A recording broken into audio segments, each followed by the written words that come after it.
And Kathleen Boivin.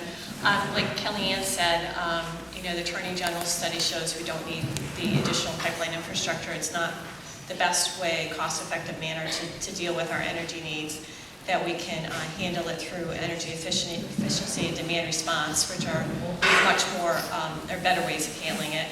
And then in addition to that, if you go to ISO New England's website, they have a forecast for our energy needs over the next 10 years. And with the offsets due to solar energy and energy efficiency, they actually predict a 0.2% decline in our overall power needs over the next 10 years. And that's an annual decline.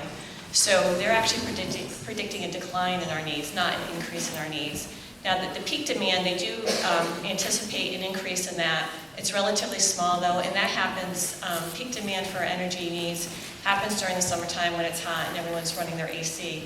Well, during that time of the year, there's no competition for gas for heating because no one's going to heat their homes during the summer.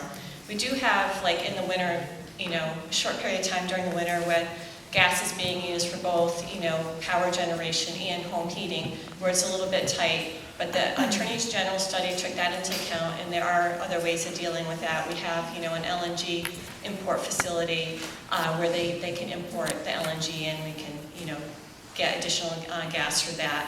And so they took all those factors into account. Like Spectra said at our BOS meeting, you need it because, during the winter it's too tight. You got the polar vortex winters.